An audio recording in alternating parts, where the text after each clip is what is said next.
welcome to Reading with KFB. My name is Tim Lopez and I'm the Regional Development Manager here with Kids Food Basket. And today we're going to be reading a book called Harvesting Friends. It's written by Kathleen Contreras and illustrated by Gary Undercuffler. Lupe loved her family's salsa garden with its tomatoes, chili peppers, onions, garlic, and cilantro.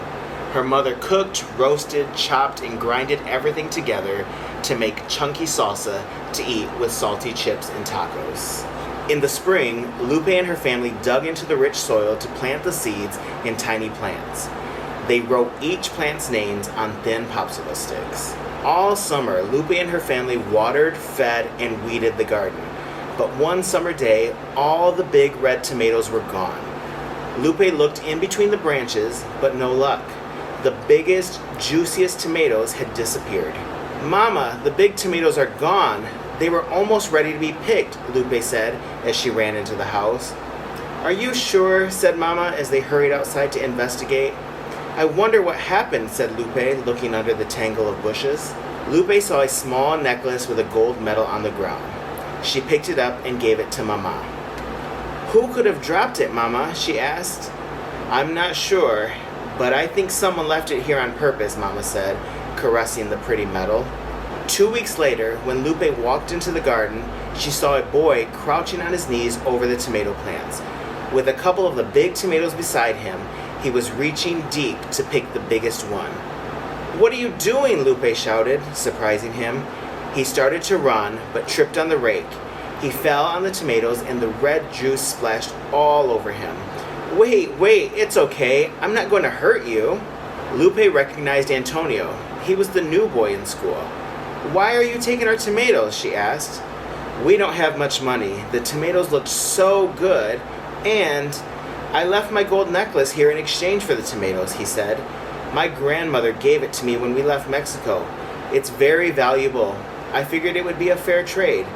Suddenly, Lupe had an idea. "If you help me with the garden, I'll give back your necklace and some tomatoes. Deal?" "Deal," said Antonio, already picking up the rake, ready to work. Antonio started weeding and Lupe went inside to tell her mother what had happened.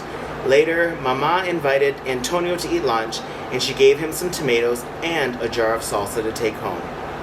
She placed the jar in a bag and said, "Bread that is shared tastes better." "Mama, you forgot something," said Lupe, giving the necklace back to Antonio. "No, you keep it until the work is done," he said. Lupe and Antonio became best friends over the summer. They weeded, watered, and picked tomatoes, onions, chilies, and cilantro. They even planted corn and lettuce. Their mothers also became friends and shared the garden's harvest. Almost 2 months later, the garden season ended.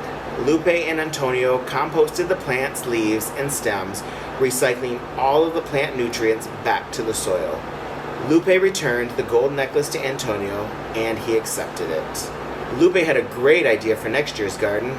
"Let's ask our neighbors to help," said Lupe to her mother. "With everyone helping, it will be easier." When spring arrived, they invited their neighbors to pitch in. Dozens of families brought money and tools and started working. Lupe and Antonio bought seeds and small vegetable plants with the donations. With everyone's help, they finished planting in 1 day. 2 months later, the tomatoes grew in all shapes, sizes, and colors. Some tomatoes were round, others oval, and some pear-shaped. They were yellow, orange, red, and even purple ones.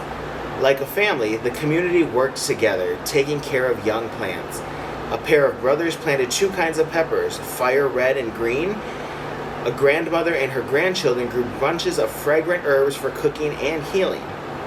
A father grew watermelon, which his son made into cool watermelon juice, and 3 sisters grew squash, beans, and corn, America's first crops.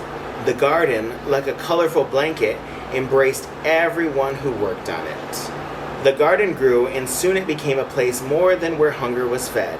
It became a gathering place, like a kitchen where everyone comes together to eat and to share. They shared stories and offered gardening secrets. They even celebrated birthdays and special holidays. The new Amigos garden grew more than just plants. It grew friendships.